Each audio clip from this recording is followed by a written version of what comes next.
Hello fellow steepers and stitchers, and welcome to T2 of Around the World in 80 Ts.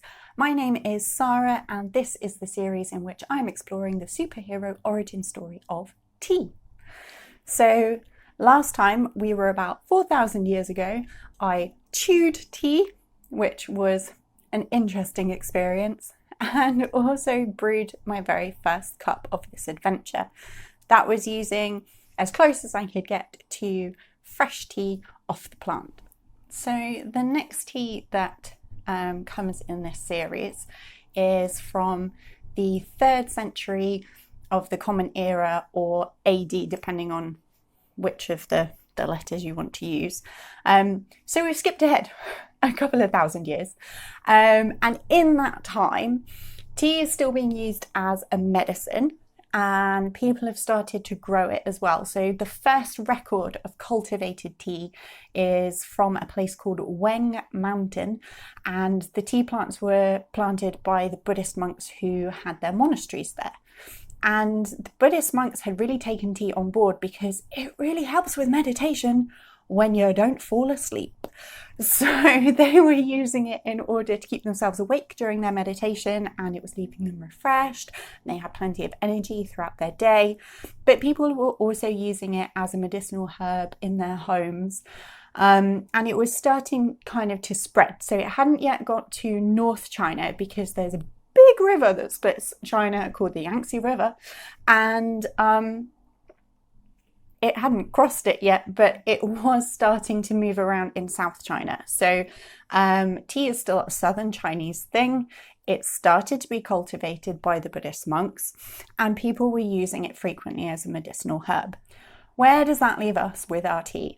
Well, there is a recipe from the 3rd century. So that's the 200s. So we're in the 200 and something of the Common Era, so turn of the millennia. And I'm going to pick up my trusty little Kindle. So the manner of processing, preparing and consuming the leaves at the time was described in the, here comes the bad pronunciation, Guangya, Guangya dictionary, written in the 3rd century, and this book uses AD. This is the true history of tea, and I will link below in the box the details of that book. And it says, in the region between Jing and Ba, and it clarifies this for current purposes, which is the area between modern East Sichuan and the western parts of Hunan and Hubei, the people pick the leaves and make a cake. If the leaves are old, rice paste is used in forming the cake. People who wish to brew the tea first roast the cake until it is a reddish colour, pound it into a powder, put it into a ceramic container and cover it with boiling water. They stew scallion, which for us in the UK is spring onion, ginger and orange peel with it. So, I have a recipe for some turn of the millennia, and not the last millennia, the millennia before that, tea. So I decided to make it. And as you may remember from the last video, I had 2 types of tea that I had prepared. I had rehydrated some green tea and also some white tea. Now, I did pound both of these in my little pestle and mortar, and my pestle and mortar is tiny. But I did give these a good pounding and squish them into cakes. I made the mistake that with the green tea ones, I didn't dry the cakes before I put them away. They went mouldy after 2 days. They got thrown out. However, the white tea made it into tiny, tiny, tiny little cakes, which this isn't going to focus on. Is it at all? Let me see. No. Okay, well, I made tiny, tiny little white tea cakes. Aren't they cute? Here's the thing.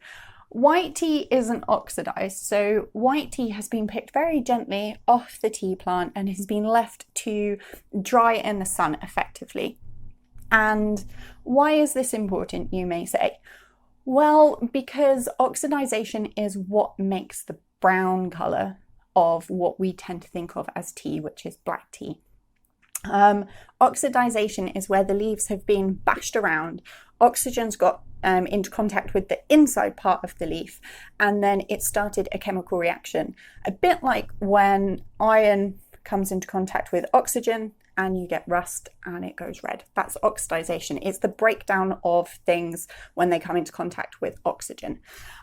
So by pounding the leaves, you've broken the outside of it and you've allowed oxygen in. So you start to get this process called oxidization. And with our current modern teas, we actually stop that process at different points depending on how oxidized we want our tea to be. So white tea isn't oxidized at all. Green tea isn't really oxidized at all either. And green tea is actually steamed immediately following picking. So steamed or fried, heated, following picking to make sure that oxidization doesn't take place. Oxidization is stopped by heat. So if you notice in the recipe, the firing came after the cakes were made. So it's when people wanted to brew the tea that they fired the cakes.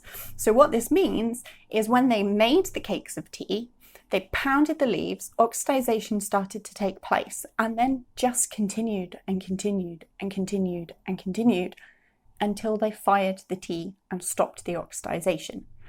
So you might think that this is, oh, someone invented black tea and this is the thing now. It's not. Black tea was technically invented several hundreds of years later.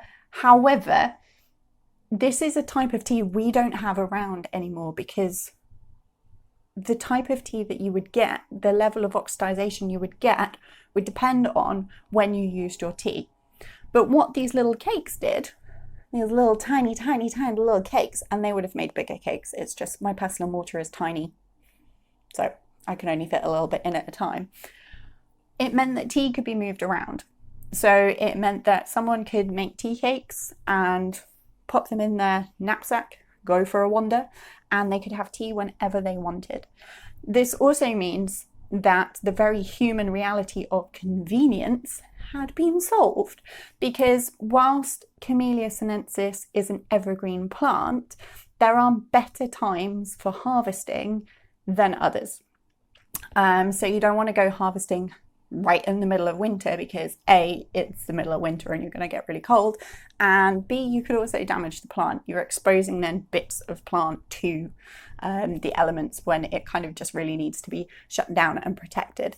So people could go and they could pick tea leaves when they felt it was the best time to pick tea, and then conserve those tea leaves until they were ready to drink them.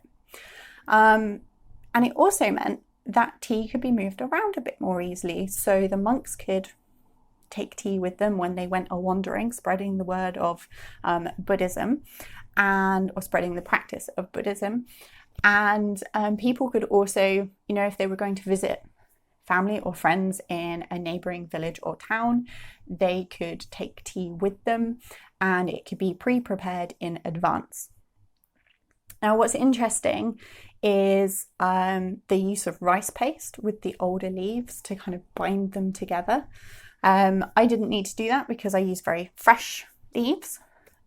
Also, there are some reports that some people used blood to bind their leaves together and other people used dung, which, yeah, I'm not trying that tea. That's not occurring. This is not something you are going to see. Dung tea, not happening.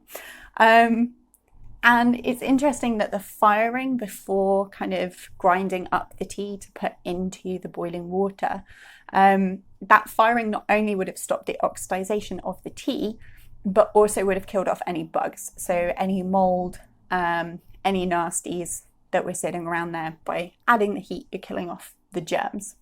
So 2 reasons for firing the tea, although I don't think anyone had kind of worked out about the oxidization process. Maybe they had, maybe they hadn't. There aren't any records that I could find of it. All the records I could find for black tea are much later. So yeah, that's it. So I'm going to go ahead and I'm going to go and prepare myself a cup of 3rd century tea, and I will come back to you in just a moment and we shall see what that is like.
And so, da da da, cup 2 of Around the World in 80 Teas. And as you can see, it's a very different colour to our T1.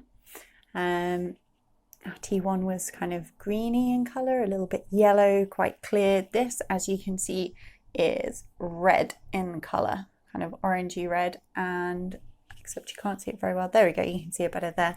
And that is due to the oxidization process that has taken place as the cakes were drying because the leaves were broken up. It smells like onions. Yeah. It smells like onions. I mean, what was I expecting, right?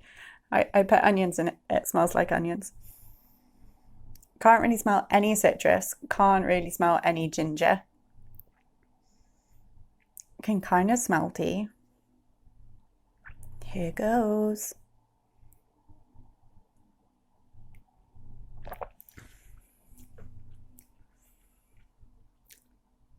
It's not unpleasant. I can taste the ginger in it. Can't say that I can taste anything to do with the orange peel.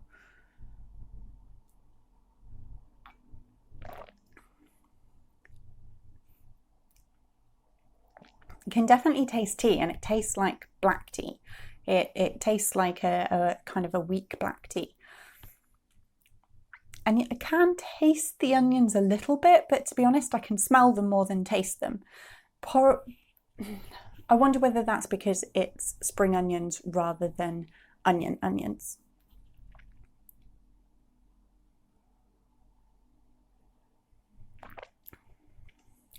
A little bit bitter.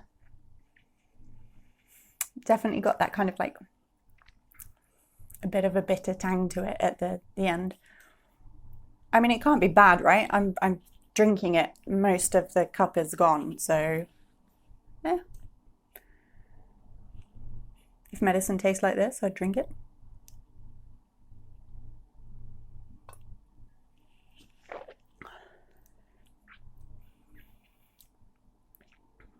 Yeah, it's kind of like a little spicy because of the ginger. There's some warmth to it.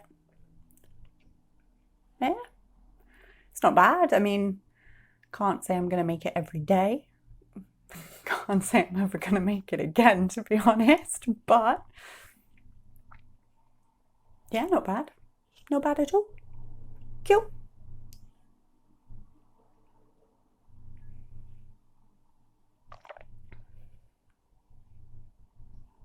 Yeah. Why not give it a go at home? See what you think of it. So this has been the second cup of our adventure. Thank you so much for joining me. I hope you'll join me for the third. And in the meantime, happy steeping. Bye.